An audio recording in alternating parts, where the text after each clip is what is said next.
Sailing by with the wind in my eye, my young girl beside me, the sun in the sky. Boating's a pleasure, the carts are a treasure. This new form of leisure is the finest you can find.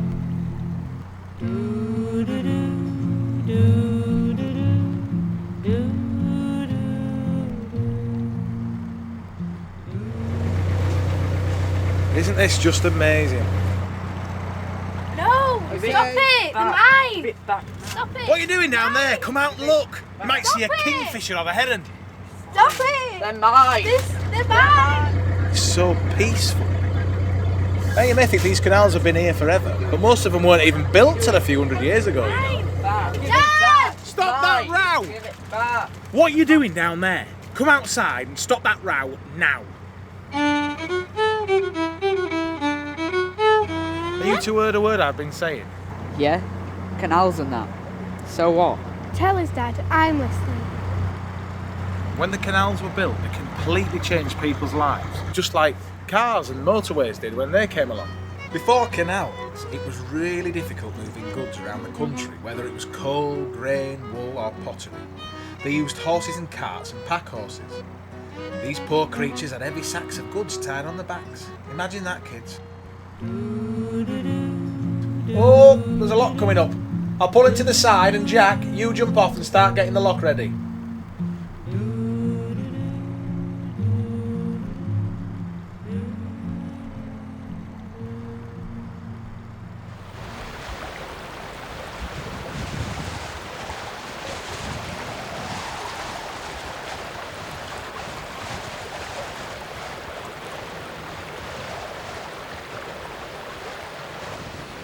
That's my dad there, leading the horse. Today, he's only got one. Sometimes he can have as many as 20 or 30. All carrying loads to market. Salt, stone, malt, wool, cloth, all sorts. He has to be out in all weathers, and it's terrible sometimes off on moors. It's cold out here. I've come to meet him. See how low the sides of the bridge are? That's so wide lows can get through. He's good with horses, is my dad. I wonder if I'll have a lot of horses when I grow up.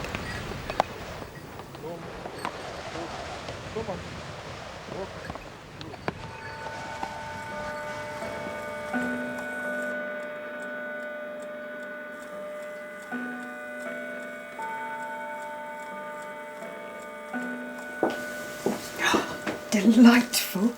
Robert, the pack horse man, must have called. I have so been looking forward to this. I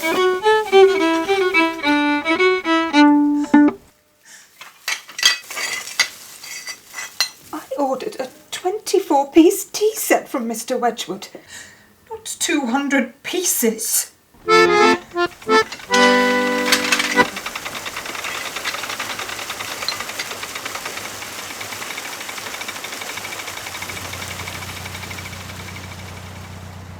Well, something had to be done. Machines were being built, factories were opening. There had to be a better way of moving stuff around.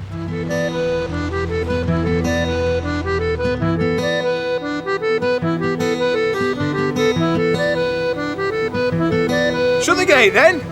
Do I have to? Well, we're not going to get any further if you don't, are we? Yeah, but... Do as your dad says. Now, as I was trying to tell you, there had been canals in England since the time of the Romans, and there were rivers that had locks to enable boats to travel along more easily. But it took a wheelwright from Staffordshire to come up with the idea of having canals linked to each other all over the country. His name was James Brindley. Sarah, love, always take your windlass off and hold it. It could spin off and hit you in the eye.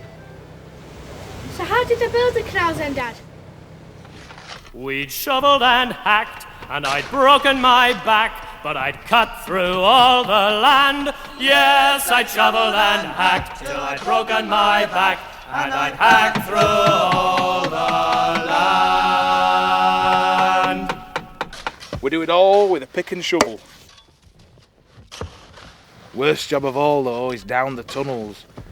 Night and day you can work down there. You have to be careful of rock falls and explosions from the gunpowder. I'm off back into the tunnel now. Just another day. But I do earn good money for me wife and family. There was an explosion in tunnel, see?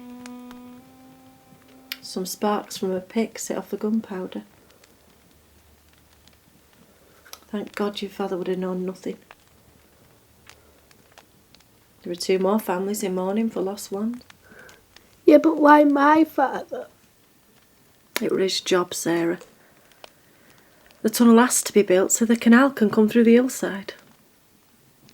There are thousands of men risking their lives every day, working with barrows, picks and shovels. He worked hard to provide food for us. But why us? Why do we have to be here now? You'll see, child. These canals will be good for everyone. They'll provide work for lots of folk.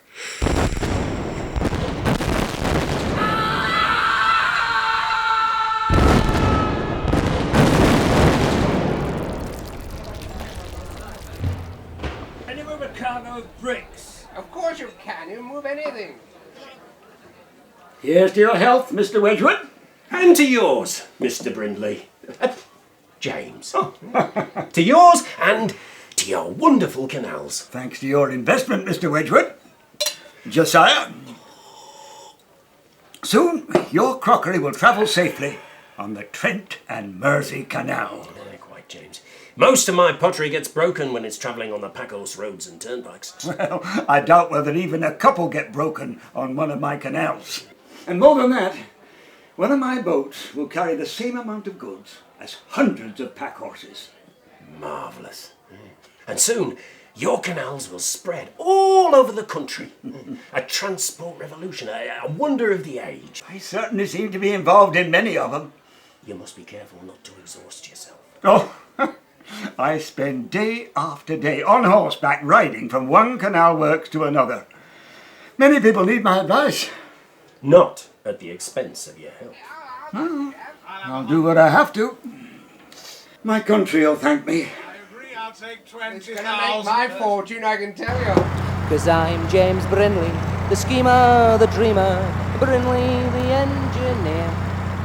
They started building canals all over the country, and as they opened, more and more boatmen were needed. They lived on the boats most of the time and saw less and less of their wives and families. So what do you think the women did? They joined the husbands on the boats, and gradually more and more families were to be seen on the canals, working on the boats together. She swims, yes she swims, oh there's not a boat can match the way me and Mother swims, oh the water's right up to the crack. Oh she swims, yes she swims, oh there's not a boat can match the way me and Mother swims, oh the water's right up to the crack. Oh she swims, yes she swims, oh there's not a boat can match the way me and Mother swims, oh the water's right up to the crack. We all work together on the boats, as a family, but only my husband Robert gets paid. We can be carrying coal one week, sacks of sugar the next, and we do all our own unloading. Me and my mates shovelling away for hours on end, and after that we have to scrub every bit of coal dust off the boat. I help as well. When you've a mind to, yes, Jack. And then there's the cooking and the cleaning. I always make the cabin look nice. I clean the brasses, polish the woodwork, and wash the cabin down. I help too. Of course you do, Jack. If we're travelling for hours on end, we sometimes have to make do with a sandwich and cups of tea.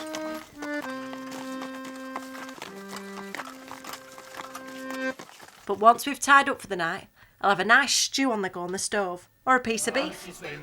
We never starve, and we have the kids with us. The water's right up to the crack. Hey, here comes the tunnel, Ted. Get the legging wings in place. Alice, take those over, and watch out for the ghost. Oh, she swims, yes, she swims, oh, there's not a boat can match the way me and Mother swims, oh, the water's right up to the crack. At 7 years old, I was leading the home. He didn't have to back home we get to a tunnel, if there's no towpath through or no tug to take us through, my dad sends me over the top with the horse. He and Mam lay on planks of wood and push the boat through with their legs. He laughs and says, "Watch out for the ghost." I know there isn't a ghost. There isn't a ghost, is there, Bonnie?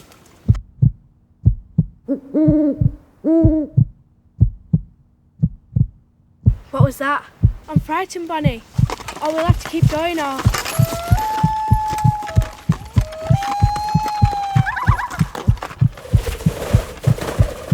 There's someone following us, Bonnie. I can hear him. Maybe it's a headless woman pushing a pram.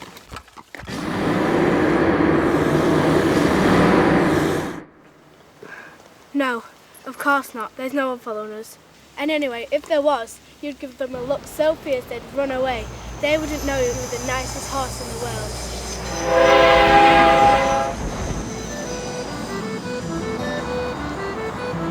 It's going a lot faster than us, Dad. They'll get there quicker. Well, that was the problem, you see. Although the canals prospered for years, as soon as they started building railways, they just couldn't compete. Canal building stopped and everyone went mad for railways instead.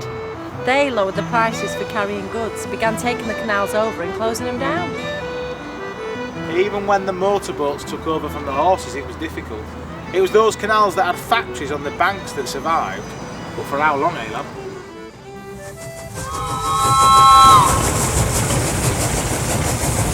Hey, you shouldn't be waving at them, Jack. That'll be the ruin of us.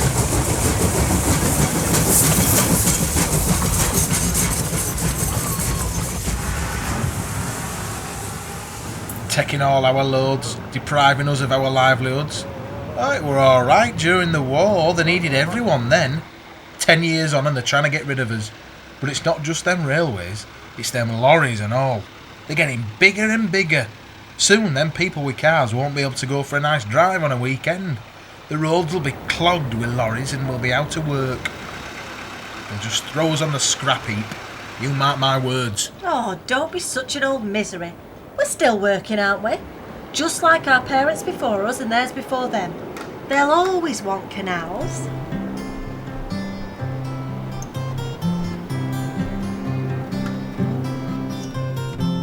There was nothing else I could do. There just isn't enough work. We've had to come off. It's all finished.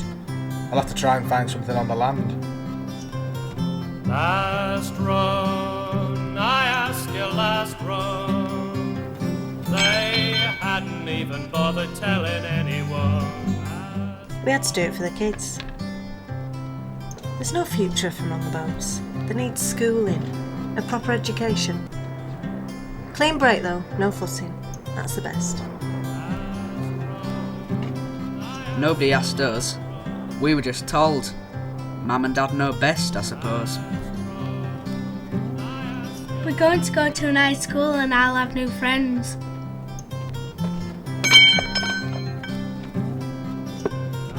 It's like losing an old friend leaving the boats. We're just going to walk away. But I'll never forget my life on the cut. Still only father that gets a wage. But I loved the life. And I'd do it all again if I could. I shall miss the boats, the locks, the countryside, and my friends. I hope the kids on the land don't laugh at me for being a boatie. Last run, I ask you last run. They hadn't even bothered telling anyone. Some of the boat people struggled on for years, and about 30 years ago, narrowboats carried it all but stopped. Hey, you two, watch yourself when we come to this bridge. You'll bang your head. You'll bang your head. Some of the canals became weeded up and silted, and they were useless for anything except, it seemed, being filled in. But look at us kids, boating along a lovely canal, enjoying ourselves. And that's what people began to do. Go on holiday in a boat, exploring backdoor England and all its secrets. And I'll tell you another secret. People started going at the weekends to dig and clear and shovel.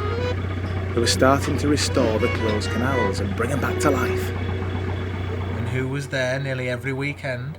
Blood in your eye, blood in your eye. I love the filthy stuff. mud in your eye, mud in your eye. I can never... There are working parties most weekends. If it hadn't been for us volunteers, none of the disused canals would have been restored.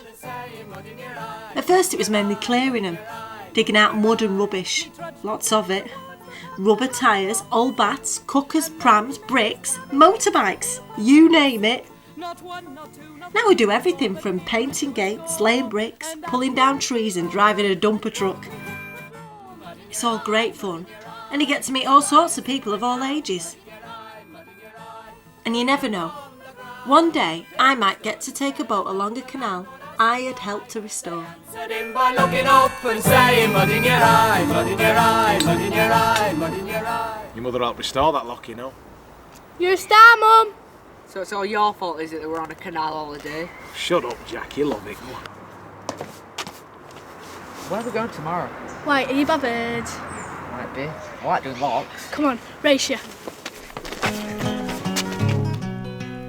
Up the cut, you can open up your future by going back to yesterday. Up the cut, the way of life will suit ya. You'll find your own waterway.